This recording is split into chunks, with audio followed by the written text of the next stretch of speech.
Bueno, es el tiempo de nuestro seminario. Buenas tardes a todos. A nombre de Endomédica les queremos dar la más cordial de las bienvenidas a nuestro seminario Efectos de las ondas de choque de baja intensidad en mujeres con síndrome de dolor pélvico crónico. Este es un padecimiento que disminuye significativamente la calidad de vida de quienes lo padecen. A menudo es muy difícil de identificar las causas. Y para hablarnos de este tema está hoy con nosotros el doctor Rafael Solano. El doctor Solano es especialista en ginecología y obstetricia, tiene la subespecialidad de neurología ginecológica, tiene maestría y doctorado en ciencias y además es jefe de la División de Investigación del Hospital Ángeles Acosta. Él será el encargado de llevarnos a través de este tema. Les pedimos que las preguntas las escriban en el chat, las leeremos al final y también por Facebook Live. Sin más, le damos la bienvenida al doctor Rafael Solano. Gracias por estar con nosotros, Rafael. Adelante. Hola, ¿qué tal? Buenas noches. Voy a compartir mi pantalla. Un segundo, por favor.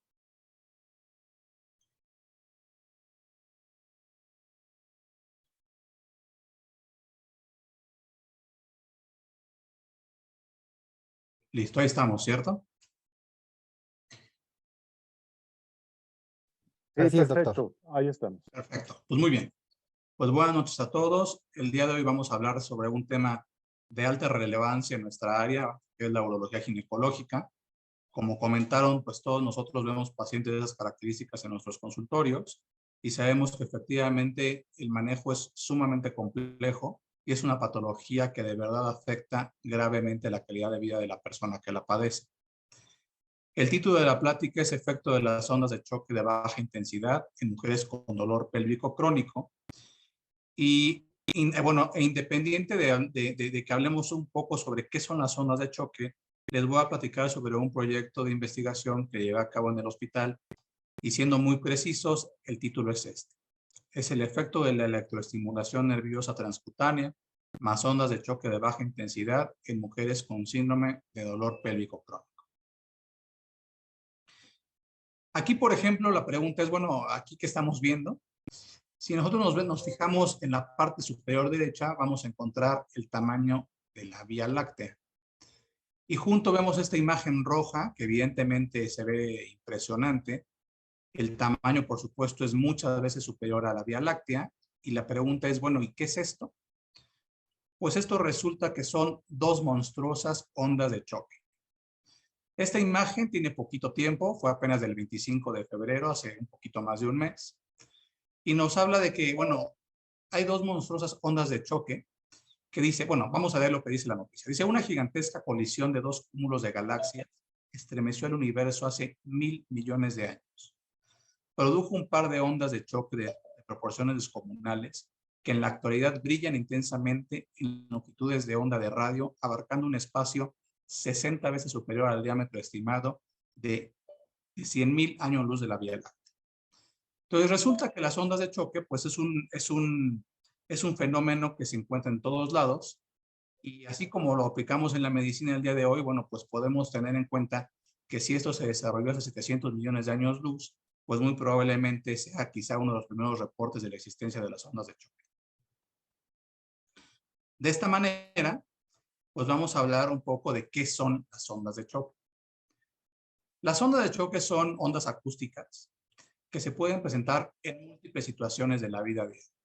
Situaciones aparentemente cotidianas. Por ejemplo, el sonido de un trueno puede producir este tipo de ondas. Los aplausos que se generan en un auditorio también pueden producir ondas de choque. O, por ejemplo, las ondas acústicas que se producen por un avión que rompa la barrera del sonido, por ejemplo. Las ondas de choque fueron reconocidas por primera vez desde el punto de vista de su aplicación en humanos en la Segunda Guerra Mundial. Resulta que en la Segunda Guerra Mundial, evidentemente había múltiples ataques a submarinos y las personas que estaban en esos submarinos, por supuesto, naufragaban.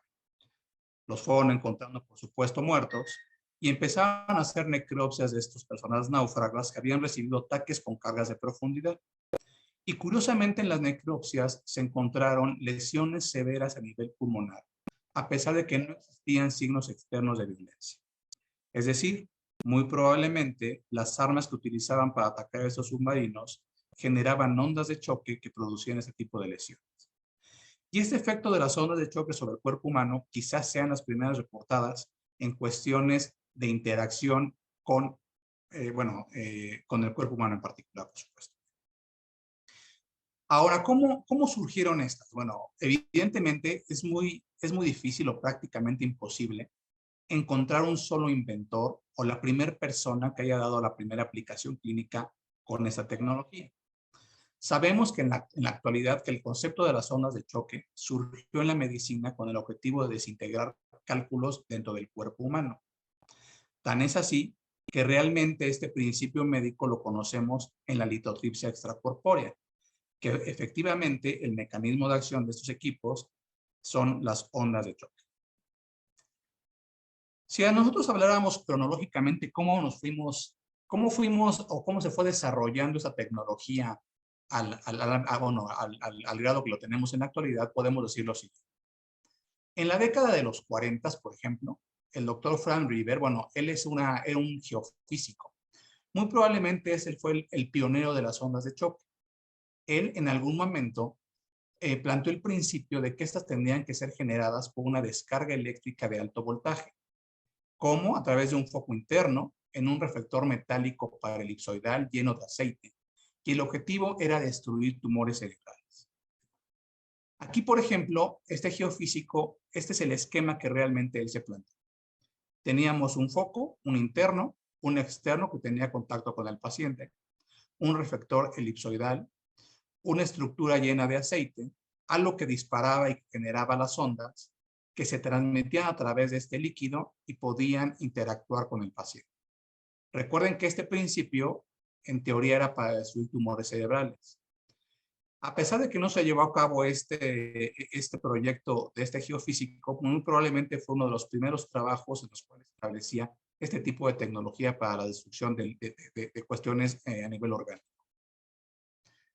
En la década de los 50 se llevaron diferentes líneas de investigación con este principio. Y aquí lo que más interesaba era cómo se podían producir estas ondas. Y se estableció el principio de producirlas a través de fuentes electromagnéticas. Una vez que se pudieron formar a través de fuentes electromagnéticas, se utilizaron de una manera muy simplista al romper platos de cerámica a través de un medio líquido. Por supuesto, esto va a ir madurando paulatinamente y como ustedes se van a dar cuenta en unas diapositivas más, pues esto es lo que nos va a ir generando el principio que tenemos hoy en la actualidad. Igualmente, en la década de los 50 se desarrolló un dispositivo llamado URAT-1.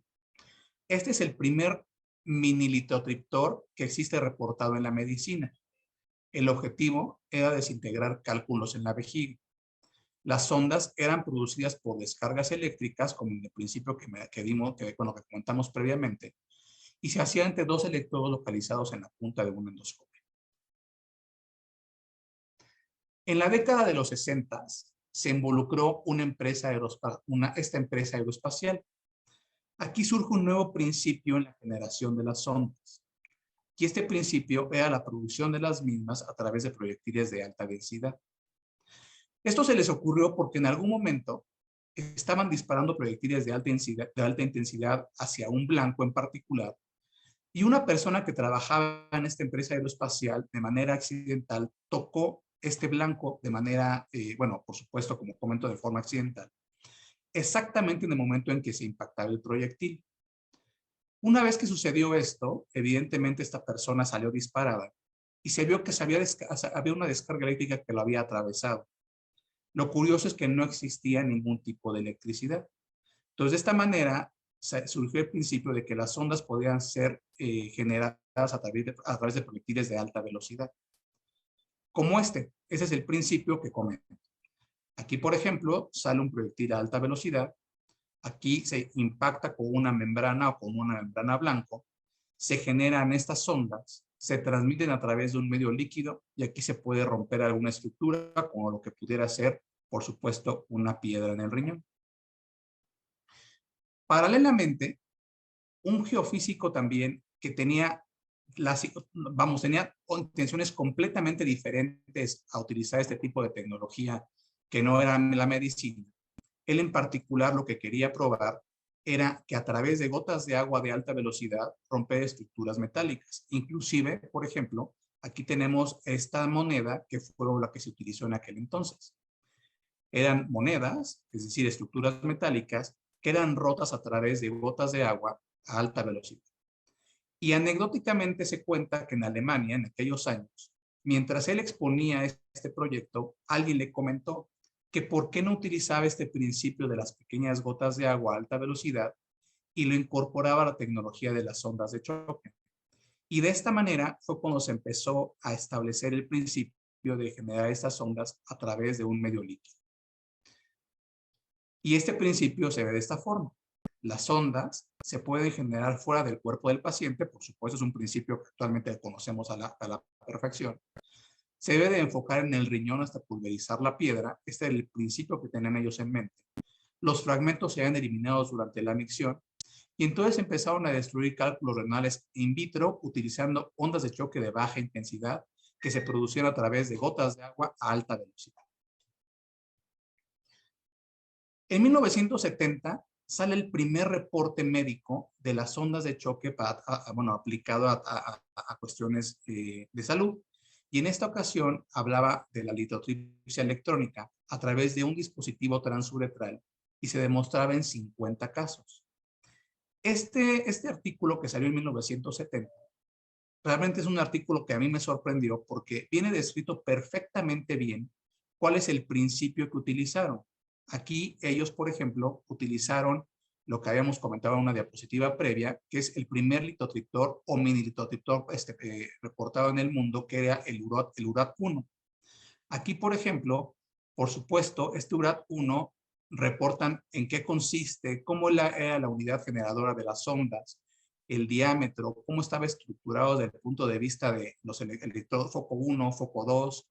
Curiosamente reportaban en los años 70 el voltaje, los amperes, la frecuencia máxima, en fin. Si ustedes, nosotros sabemos que muchas veces cuando leemos alguna tecnología novedosa, pues es muy complicado hasta la fecha que nos puedan compartir exactamente la tecnología que utilizaron o el protocolo que se utilizó en esas tecnologías. Y aquí en los años 70 lo desmenuzaron punto por punto. Y entonces fue la primera aplicación reportada en la literatura médica sobre la aplicación de las ondas de choque para romper piedras a nivel vesical. En el 74 desarrollaron el principio de generar ondas de choque bajo el agua, en el cual eran descargas eléctricas de alto voltaje en un reflector metálico, como habíamos visto en un principio previo, a través de un reflector semi-elipsoidal. Y de esta manera se desarrolló el primer litotriptor experimental denominado TM. Este litotriptor, por ejemplo, se expone actualmente en un museo en Alemania. Y si ustedes lo analizan, pues tiene lo que en una diapositiva futura vamos a ver, que son todas las estructuras importantes de los equipos generadores de ese tipo de tecnología. Tenemos, por ejemplo, lo que ellos denominan una tina de agua. Tenemos un generador de las ondas de choque. Tenemos cómo se transmiten a través de esto medio líquido, cómo se transmiten a través de un paciente a través de estas membranas adaptables. Y aparte ya le agregaron un sistema de fluoroscopía. Reitero, se fue en 1974 y es el primer litotriptor que da pauta por supuesto, a la actualidad moderna. Bueno, a los litotriptores modernos. Fue madurando esta idea y en 1980 sale el primer litotriptor de alta tecnología, desarrollado por esas empresas aeroespaciales que habíamos comentado, que por supuesto da margen a tener los litotriptores que tenemos ahora en la actualidad, que es este tipo de tecnología que, bueno, aunque uno no sepa lo que está viendo, pues se ve una belleza este tipo de equipo médico. Y de esta manera fue como se fue desarrollando el principio de las ondas de choque de baja intensidad en el cuerpo humano. Cronológicamente, bueno, pues evidentemente ahí no ha terminado esta historia, sino que se han ido dando paulatinamente mecanismos de acción sumamente interesantes. Por ejemplo, en el 85 se reporta el primer tratamiento de un cálculo a nivel de la vesícula biliar, así como las primeras experiencias en el hueso. En el 93 se reporta el primer generador de este tipo de ondas diseñadas para el uso de tejido musculoesquelético. En el 2008 se establece que se empieza a utilizar en el síndrome de dolor pélvico crónico. Aquí, por ejemplo, esta es otra línea a lo largo del tiempo en el cual vemos que en los 80s, como habíamos comentado, tuvo sus aplicaciones urológicas, muy particularmente en la fragmentación de piedras. En los años 90, a nivel ortopédico, por supuesto, en cuestiones antiinflamatorias. Por ahí del 2006 se empezó a utilizar en cardiología para mejorar la angiogénesis, o sea, tener aplicaciones cardiovasculares, en posinfartos, en fin. Y en el año 2010 se extrapola nuevamente a la parte urológica para la cuestión de disfunción eréctil. Nuevamente aquí tenemos ya algunas cuestiones en la línea del tiempo asociados, bueno, segmentados por especialidad y sobre algunas cuestiones fisiopatológicas, reitero, en los 70s con la fragmentación de piedras a nivel de la cuestión de litotripsia, en los 80s cuestiones antiinflamatorias, que se han involucrado en cuestiones ortopédicas y en metabolismo óseo, en el 95 sobre alguna curación de heridas, por ejemplo, en el 2000 a nivel cardiológico con la cuestión angiogénica, antiinflamatoria y de regeneración tisular, en el 2010 con disfunción eréctil, en el 2016 con algunas cuestiones neurovasculares y en el 2020, que es lo que estamos tratando hasta el momento, que es, bueno, cómo se extrapola realmente a la patología femenina.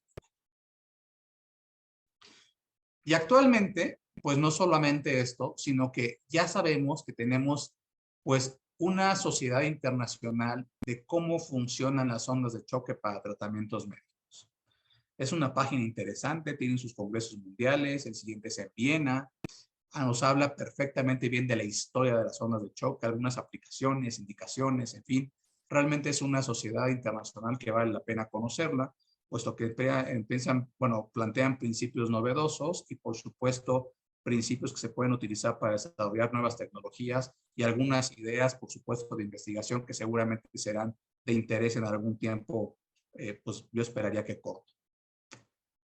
De esta manera, ya que tenemos esta introducción de qué son las ondas de choque, que conocemos que pueden ser desde cuestiones destructivas a nivel del universo hasta cuestiones focales como la ruptura de una piedra, aquí la primera pregunta es, bueno, muy bien, y fuera de los litotriptores, ¿cómo son los equipos en la actualidad?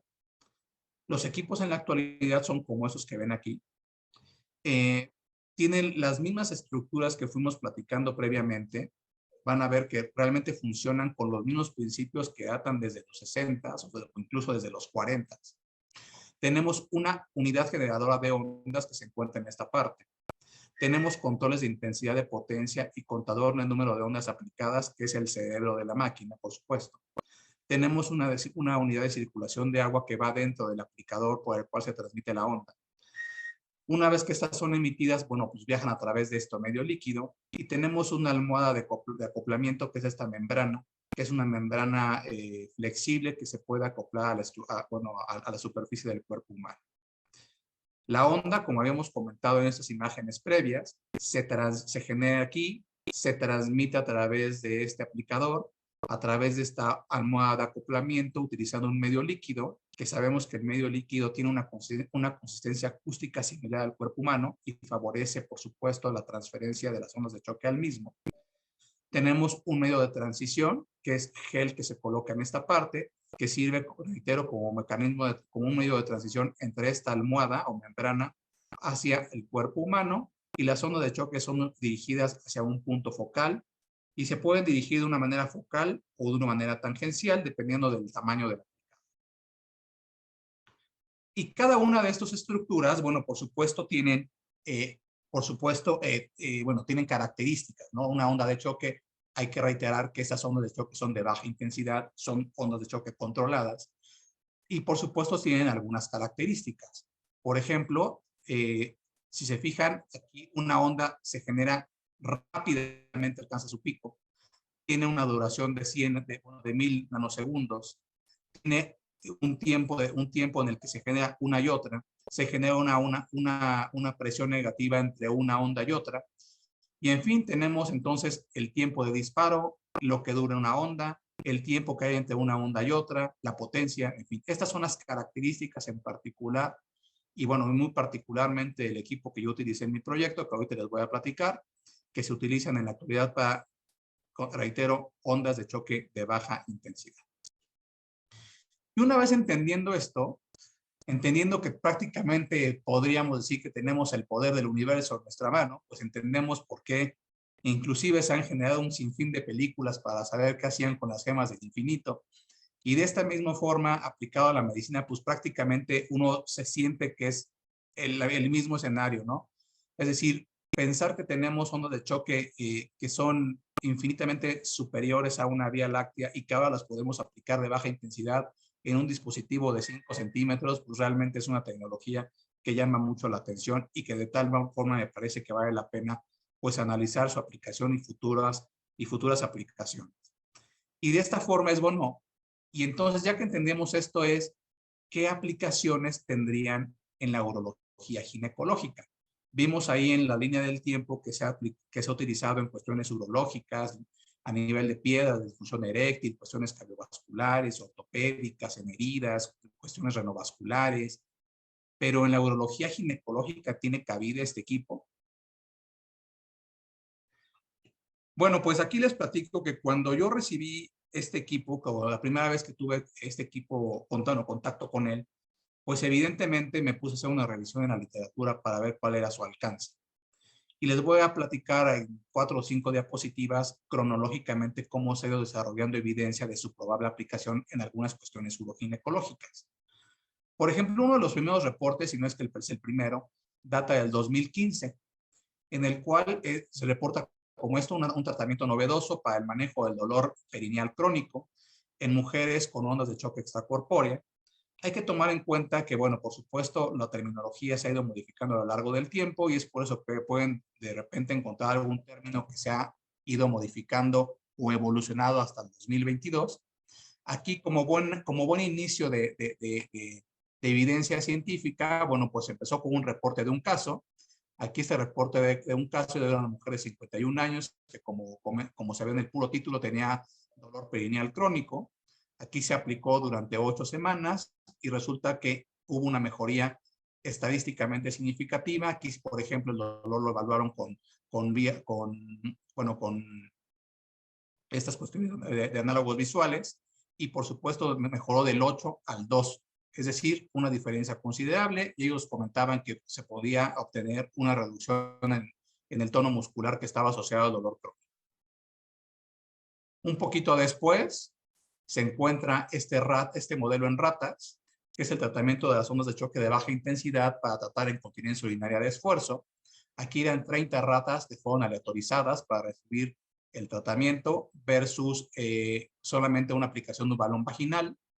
Se aplicó el tratamiento durante un periodo de tiempo y posteriormente se realizaron estudios de aerodinámica en las ratas para medir los puntos de pérdida y se encontró que en aquellas ratas que recibían ondas de choque, pues tenían unos puntos de pérdida con mayores presiones. Y posteriormente también se analizó histológicamente el esfínter uretral y tenía rasgos de regeneración del esfínter uretral aquellas ratas que fueron sometidas a las ondas de choque.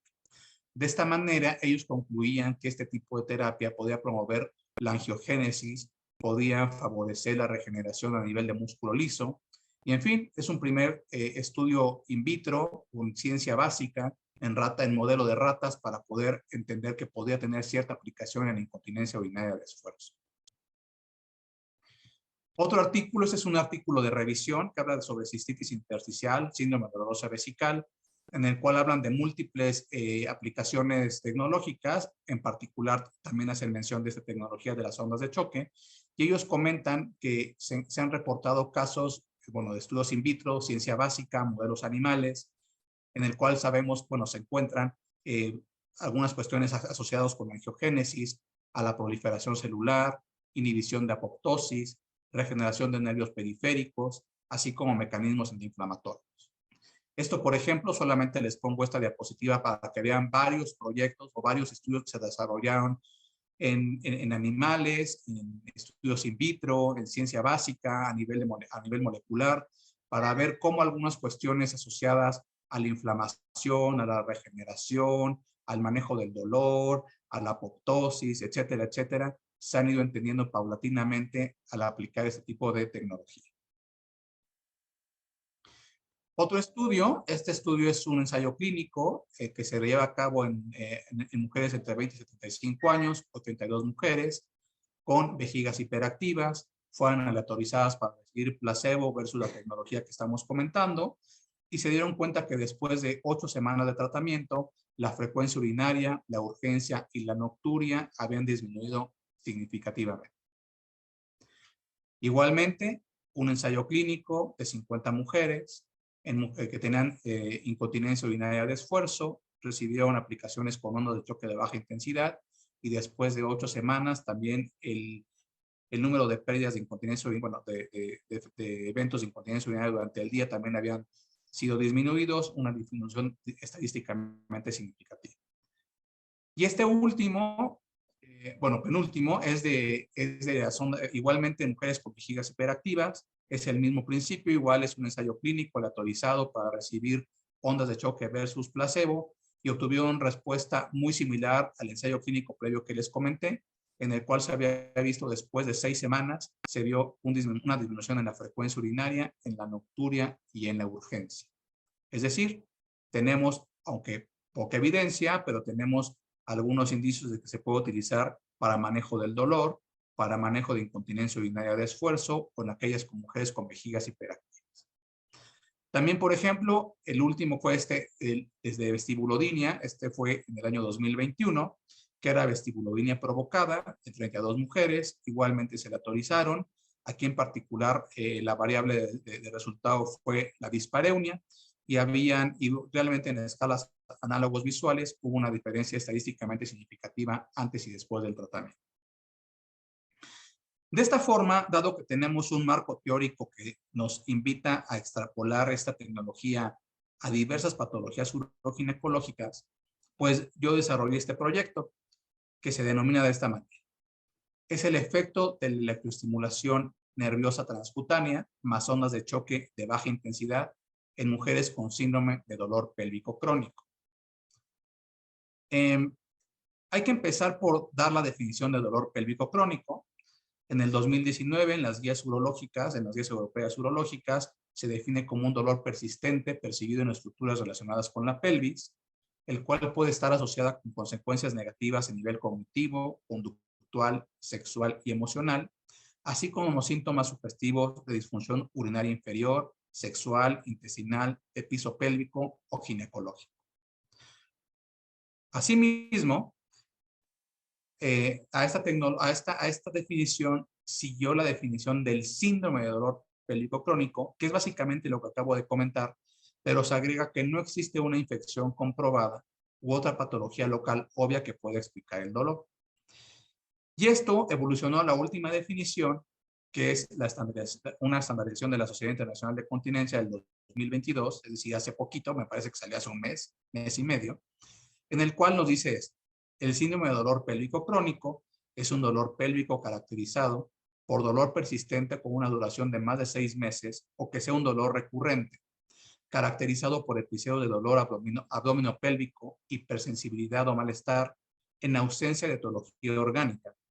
Y se agrega a esta definición que independientemente que sea un síndrome, puede haber subcategorías del mismo, y pueden ser subcategorías el síndrome doloroso vesical, el dolor uretral, la vulvodinia, exacerbaciones cíclicas, dismenorreas o disfunciones de los músculos del piso pélvico. Esto es importante porque, como comenté previamente, pues desde las definiciones puede haber controversias, y sobre si es síndrome de dolor pélvico crónico, si es dismenorrea, si es endometriosis, en fin. Pero bueno, de acuerdo a esta última estandarización, podemos englobar a todos estos pacientes como síndrome de dolor pélvico crónico. Es importante porque la prevalencia pues, puede ser tan alta como el 25%. Imagínense ustedes que en este momento nosotros pues hiciéramos un muestreo aleatorizado de 100 mujeres y nos lleváramos la sorpresa de que el 25% de ellas tiene dolor pélvico crónico. Asimismo, se dice que el 15% de las mujeres van a experimentar este síndrome por lo menos una vez durante su vida. Y todos nosotros que estamos aquí, pues sabemos que el dolor pélvico crónico es una patología, como comentábamos en un principio, sumamente compleja. No solamente la podemos resumir, como nos dice la Sociedad Internacional de Continencia, en unas cuantas líneas. Si nosotros lo entendiéramos pues, y realmente pues analizáramos a fondo qué pasa con una mujer que lo padece, pues entendemos que tiene disfunciones en todo ámbito: sexuales, uroginecológicos, urinarios, infecciones, de dolor, a nivel de pareja, de sueño, social, de trabajo, bueno, en fin, o sea, es una mujer que realmente aquellas que tienen dolor pélvico crónico bien establecido, pues realmente sabemos que incluso puede ser como un foco de ideas suicidas, por ejemplo, ¿no? A este grado podemos llegar con patologías tan complejas como estas. Y aquí, bueno, entonces nosotros en la actualidad, ¿qué estamos haciendo para manejar este grupo de pacientes? ¿Qué les podemos ofrecer como tratamiento? Y resulta que tenemos muchas opciones. Cuando tenemos muchas opciones, pues nos damos cuenta que hay tantas porque ninguna es suficientemente buena. Si nosotros analizáramos el up-to-date de enero de 2022 para el manejo del dolor pélvico crónico, pues nos damos cuenta que las opciones terapéuticas son múltiples, desde antiinflamatorios no esteroideos, analgésicos tópicos, relajantes musculares, bloqueos neurales, inyecciones en puntos gatillo, terapia hormonal, neurotomía presacra, lisis de adherencias, histerectomía, aplicación de neuromoduladores, toxina botulínica, ansiolíticos vaginales, anticonvulsivantes, antidepresivos tricíclicos, inhibidores de la recaptura de serotonina, acupuntura, neuromodulación, opioides, y nos damos cuenta que ninguno de estos es suficientemente efectivo como para poder tratarlo. Pues nos damos cuenta que a pesar de que tenemos un arsenal bastante amplio, pues desafortunadamente, pues ninguno es, pues vamos a decir que el gold estándar. Y siguiendo esta línea, aquí si se fijan es uno en blanco porque es prácticamente todo lo que podemos sugerir en un futuro. Hablando de tratamientos conservadores, ya hablando de neuromodulación, electroestimulación, en fin, pues sabemos que una opción terapéutica es la electroestimulación nerviosa transcutánea. A pesar de que muchos de nosotros tenemos esta herramienta terapéutica en nuestro consultorio, pues también sabemos que, y bueno, y que sabemos que es altamente efectiva, también sabemos que tiene ciertas limitaciones. Por ejemplo, en este ensayo clínico se reporta una mejoría de un 75%. Evidentemente, bueno, aquí es un ensayo clínico, aleatorizado, en el cual eran 2 brazos, recibir este tipo de tratamiento con electroestimulación versus placebo, y nos damos cuenta que antes y después del tratamiento, pues hay una diferencia estadísticamente significativa. La mejoría subjetiva fue de un 70-75%, 70% era. Y aquí algo que es importante mencionar, que eran mujeres con un dolor pélvico crónico moderado. Es decir, aquí la pregunta sería, bueno, ¿y en aquellas personas que tienen dolor pélvico crónico severo, la mejoría pudiera ser menor? Bueno, es una posibilidad, ¿no? Por supuesto.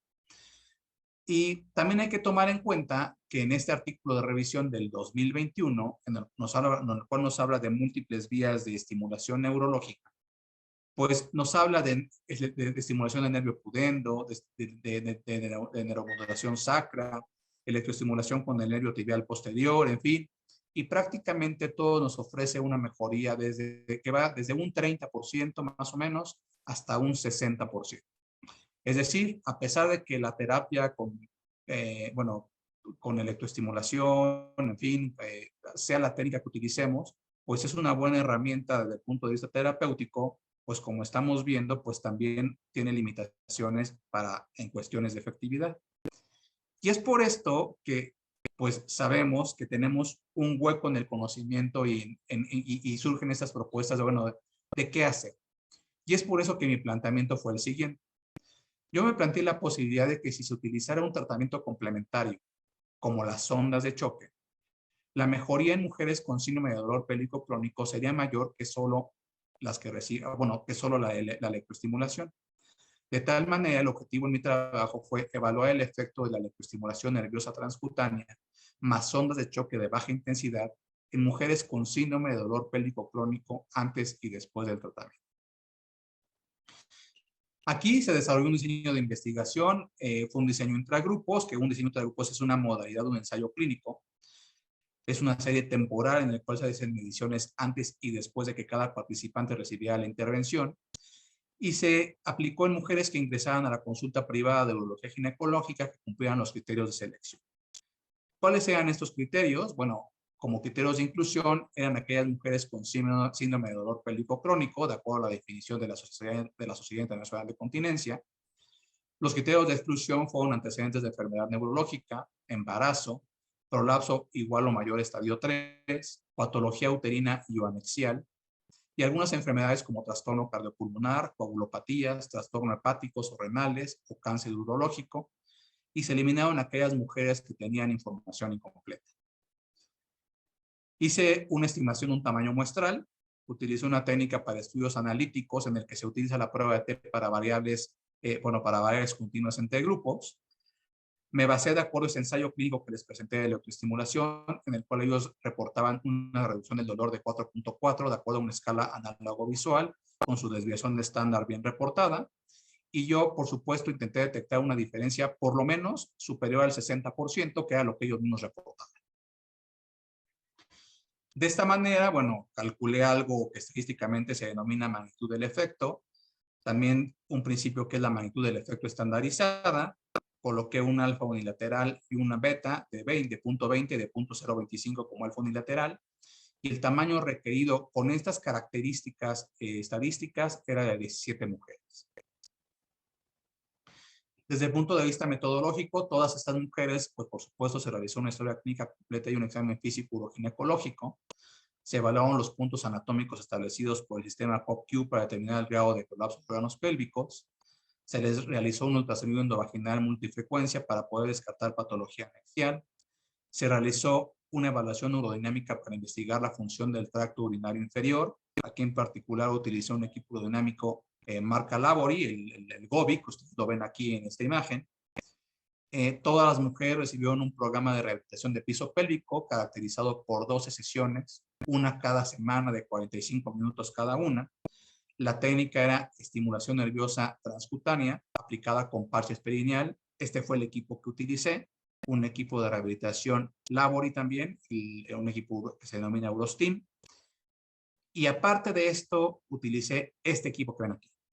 Este equipo que ven aquí se llama, es Medispec ED1000, en el cual se utilizó un protocolo con abordaje abdominal, que se coloca este aplicador sobre el hueso púbico.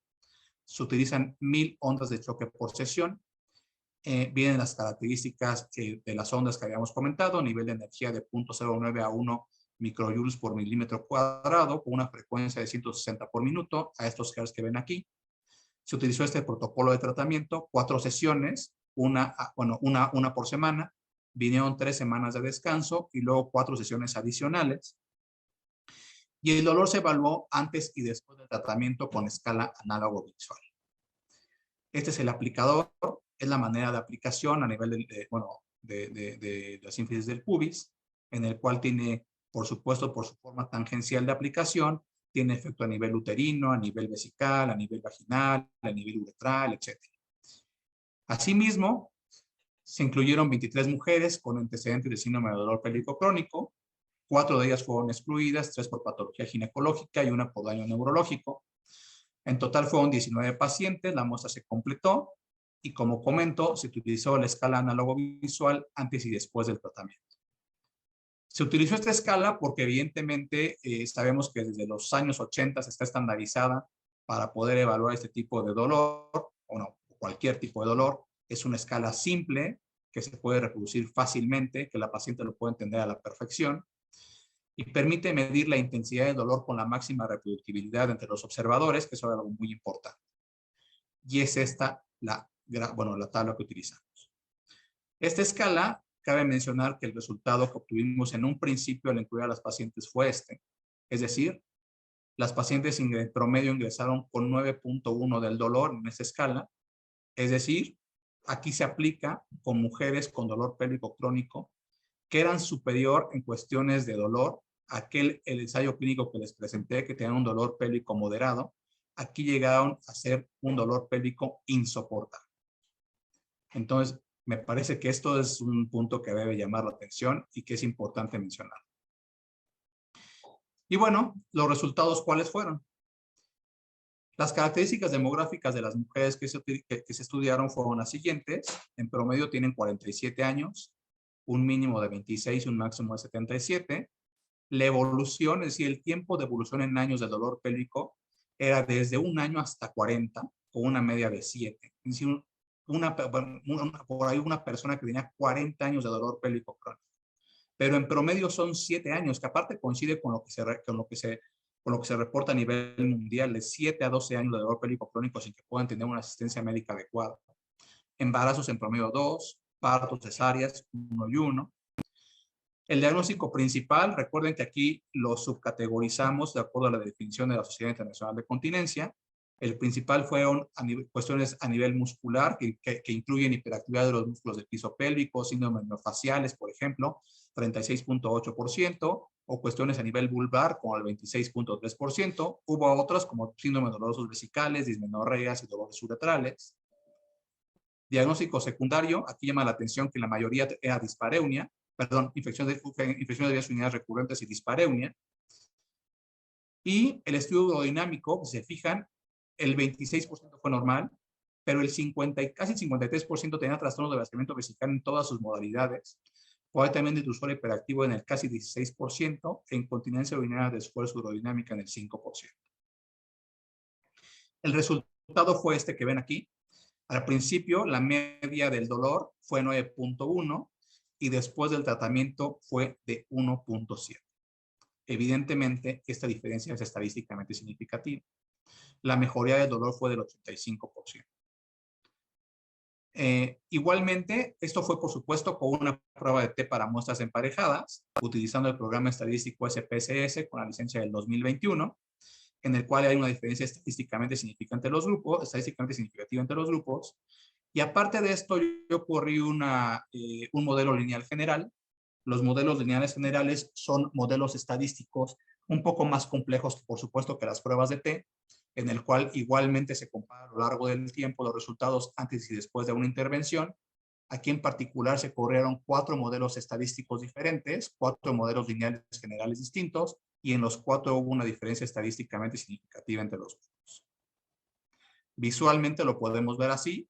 Al inicio las mujeres se presentaban con este dolor, 9.1, y terminaron con este, 1.7. ¿Cómo se distribuyó? Bueno, igualmente lo vemos aquí, hasta acá, al 1.7. El 32% prácticamente quedaron sin dolor. El 58% al final del tratamiento reportaban un dolor leve y solamente el 10% reportaban un dolor moderado. De esta manera, pues los resultados son bastante interesantes. ¿Cuál es el mecanismo de acción de las ondas de choque? Bueno, como comentamos previamente, pues son varios. Sabemos que los efectos terapéuticos pueden variar de acuerdo a la densidad aplicada. Aquí en particular con este tipo de tecnología son niveles bajos de energía en el cual tiene la capacidad de producir analgesia. Y aparte la onda de choque tiene la capacidad de transmitir un estímulo que activa las fibras amilínicas tipo C, el cual estas fibras en particular bloquea el ingreso de la información nociceptiva. Este principio, pues, a mí se me hace sumamente interesante. Asimismo, tomamos en cuenta lo que se reportó en este artículo de revisión sobre el manejo del dolor, en el cual está asociado con angiogénesis, proliferación celular, inhibición de la apoptosis, regeneración neurológica periférica, antiinflamatorio, en fin. Igualmente, en este otro artículo de revisión, está asociado con disfunción eréctil, pero nos habla de cuestiones moleculares. Igualmente, analizan algunos proyectos de ciencia básica, cuestión molecular, para ver cómo se comportan algunas cuestiones en esta índole. Tenemos este mapa fisiológico, como mecanismo de acción que es muy interesante. Las ondas de choque, vemos cómo se transmiten a través del, evidentemente al cuerpo humano, y puede tener efecto a múltiples mecanismos, a nivel de vasos sanguíneos, a nivel muscular, a nivel de tejido intersticial, a nivel neurológico. El resultado final en cada uno de ellos es reinervación, reparación celular, restauración a nivel de nivel muscular y remodelación, y por supuesto mejorar la microcirculación a nivel del endotelial.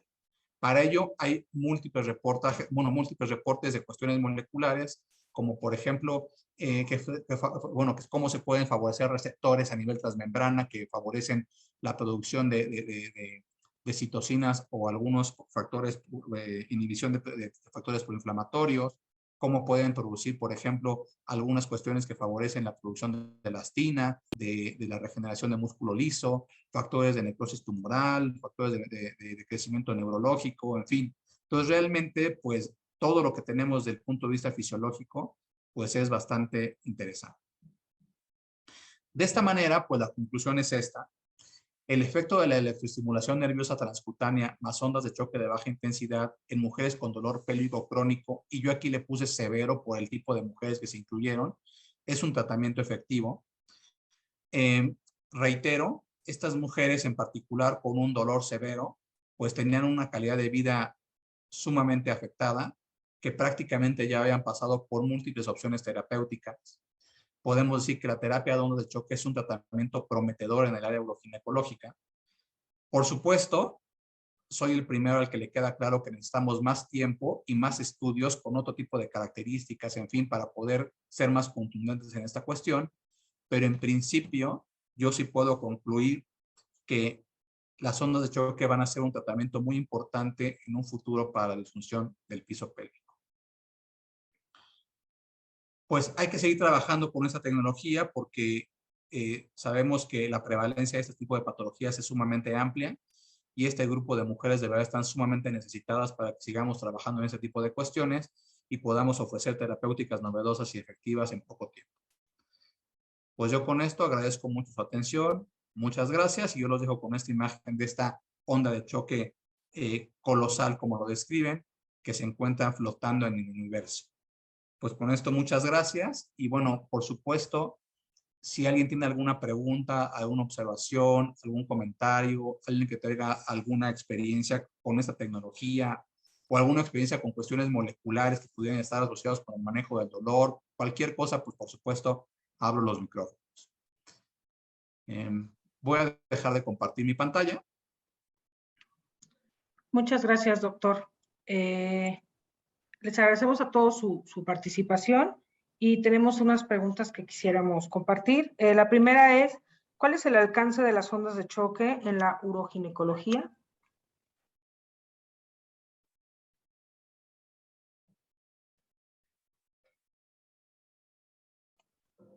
Esa pregunta es abierta, ¿verdad? Sí, es abierto, no la hace ningún doctor. No, pero es para usted, doctor, o sea, que si nos apoya contestando. Perdón. Sí, no se preocupe. La parte de cuál es el alcance de las ondas de choque en la uroginecología. Bueno, como vimos, el alcance es, híjole, es muy amplio. Reitero, a mí me sorprendió cuando yo tuve contacto por primera vez con este tipo de tecnología, porque me parece que todavía tenemos muy poco conocimiento en el mundo sobre esas cuestiones, pero nos damos cuenta que el alcance puede ser mucho, o sea, abarca prácticamente todas las patologías más importantes de la ginecología, como la incontinencia urinaria, por supuesto, vejigas hiperactivas, dolores pélvicos crónicos que se puede segmentar en múltiples cuestiones, dolores uretrales, vesicales, bueno, cistitis intersticiales, síndrome de dolor pélvico crónico, dismenorreas, etcétera, etcétera. Entonces, realmente el alcance puede ser, pues, casi cualquier patología uroginecológica que podamos tener enfrente de nosotros. Aquí lo importante es, por supuesto, irlo documentando y saber protocolos muy importantes para cada uno de estos problemas. Perfecto, doctor, muchísimas gracias. Tenemos por acá que le manda saludos la doctora Laura Escobar. Muchas felicidades por su plática. Muchas gracias. Otra pregunta. ¿Cuál pudiera ser otra patología a tratar con ondas de choque? Bueno, aquí como comentaba, pueden ser múltiples y la que cualquiera pueda plantear aquí seguramente estaríamos en lo correcto. Vejigas hiperactivas, por ejemplo, que son refractarias a tratamiento, me parece que es una patología que pudiéramos considerar. Todas esas subcategorías de dolor pélvico crónico, trastornos de vaciamiento vesical, que también, pues eso es algo sumamente prevalente, que también es un tratamiento sumamente complejo y que realmente tampoco tenemos un gold estándar en el tratamiento, también sería muy importante considerarlos en un futuro. Muchas gracias, doctor. Tenemos otra pregunta de la doctora Atsiri Ramírez. ¿Es lo mismo un asiento que se está utilizando para incontinencia urinaria? No, me parece que no es lo mismo. Tiene otro tipo de principio. Igualmente, digo, no podría decirlo con certeza. La verdad, sí conozco la silla. Al ser un tratamiento que todavía no nos falta evidencia y que no está avalado realmente para el manejo de patologías, pues todavía está en desarrollo para tener este tipo de evidencia, pero es completamente diferente. No tiene el mismo principio de las ondas de choque.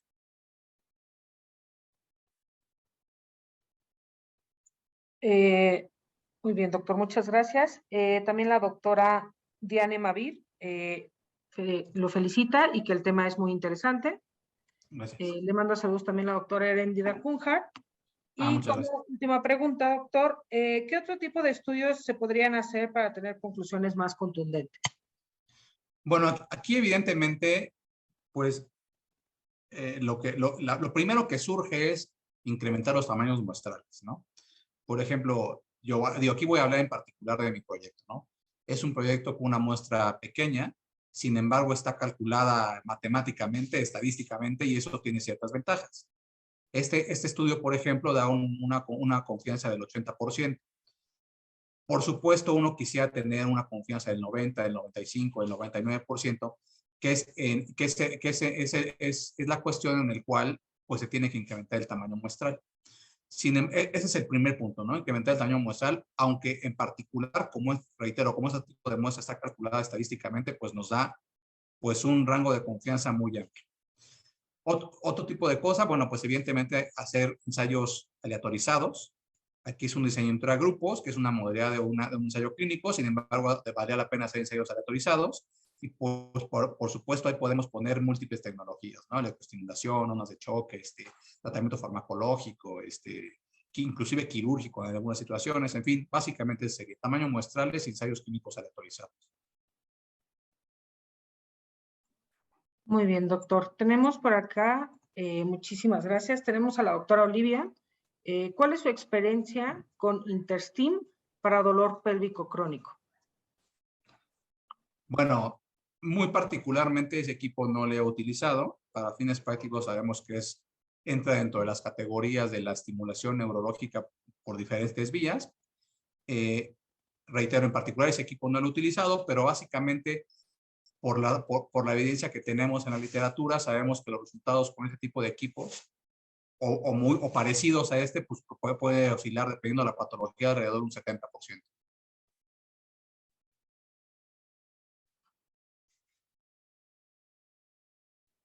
Muchas gracias, doctor. Tenemos al doctor Fernando Camacho preguntando que si se ha encontrado alguna mejoría después de las ondas de choques en mujeres con menopausia o con infección de vías urinarias recurrentes. Sí. Por ejemplo, aquí en esta serie que yo tengo, había mujeres mayores de 50 años ya por menopáusicas, y si se fijan en la tabla que puse como diagnósticos secundarios, eran las infecciones de vías urinarias recurrentes. Es decir, que aquí en este primer análisis se presentó la mejoría del dolor, con lo que habíamos comentado. Sin embargo, también hay que recordar que este tipo de mujeres pues, reciben un tratamiento integral para todas las cuestiones uroginecológicas. En principio sabemos que una mujer con un padecimiento uroginecológico hasta el 30 o 40% de los casos va a coexistir con otra. Es decir, infección de vías urinarias con incontinencia fecal, incontinencia urinaria con incontinencia fecal con vejiga hiperactiva, etcétera, etcétera. Entonces, realmente como tratamiento integral fue efectivo. Me parece que eso es una cuestión de un análisis secundario que me falta aquí en este proyecto, pero sí, la respuesta es que sí hubo resultados bastante interesantes también en mujeres con infecciones de vías urinarias recurrentes. Muchas gracias, doctor. Tenemos otra pregunta de la doctora Paola Infante. Comentó que funciona para la reinervación. Ajá. ¿Puede ayudar a pacientes con lesión medular? Eso es una pregunta que todavía no sabemos. Inclusive, en un principio, si se fijan, un criterio de exclusión con antecedentes de lesiones neurológicas, porque por supuesto estamos ante un caso más complejo. Entonces, no hay respuesta ante esta pregunta. Es una pregunta muy interesante que valdrá la pena, bueno, evidentemente, generar evidencia. Es como comentábamos, es una de tantas cuestiones que se tendrán que estudiar en un futuro. Hasta el día de hoy no tenemos evidencia y por supuesto también dependerá del grado de lesión medular, en fin, pero bueno, hasta el día de hoy no tenemos datos para ser concretos en esa pregunta. Muchas gracias, doctor. La doctora Verónica Aguilar, le mandan saludos desde Colombia. Es una excelente práctica. ¿Y me podría repetir, por favor, el protocolo de uso para el dolor pélvico crónico? Sí, bueno, aquí este protocolo realmente fue una combinación de muchas cosas, ¿no? Fue un protocolo de los que bueno, la base del protocolo que utilicé, por supuesto, es de las que vienen descritas por los productores de este equipo, que es EDEMIL, y aparte lo concreté de acuerdo con algunos principios que yo vi en algunos estudios sobre la electroestimulación y sobre la aplicación de ondas de choque en otras patologías. Para fines muy concretos se utilizó un protocolo que se llama de abordaje abdominal, en el cual se utilizan cuatro sesiones, se pueden dar 2 a 3 semanas de descanso y se aplicaban 4 sesiones posteriores. Entonces, ese fue el protocolo que se utilizó. Muchas gracias. Tenemos otra pregunta por acá, la doctora Alison Ruiz. ¿Existe algún efecto adverso en la aplicación de las ondas? Bueno, esa pregunta también es muy interesante. En principio no, porque son ondas de choque de baja intensidad. Yo en particular tomé algunas precauciones por algunas cuestiones que se han reportado en otro tipo de estudios, sobre todo con ondas de choque no de baja intensidad, pero de todos modos me pareció prudente tomarlo en cuenta. Una de ellas, por ejemplo, es antecedente de cáncer. No utilizarlo, y no porque haya evidencia de que tenga algún efecto adverso, sino porque simple y sencillamente quizás nos falta evidencia de que sea seguro, ¿no? Entonces, en principio no hay contraindicaciones, sin embargo, hay algunas patologías que se debe tener en cuenta. Por ejemplo, una es cáncer, sobre todo a nivel urológico o urogenital. Alguna otra cuestión importante a considerar, no para cuestiones pélvicas, pero sí para otro tipo de patologías, algunas cuestiones pulmonares o algunas cuestiones hepáticas, también sería considerar.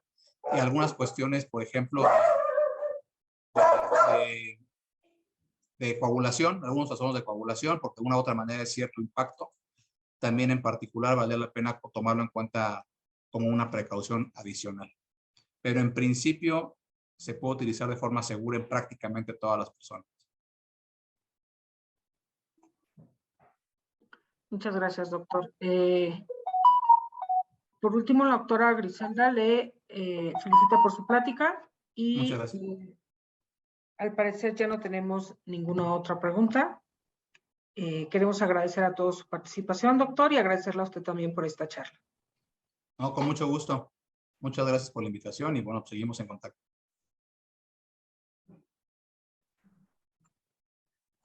Gracias, hasta luego. Hasta luego, buenas noches.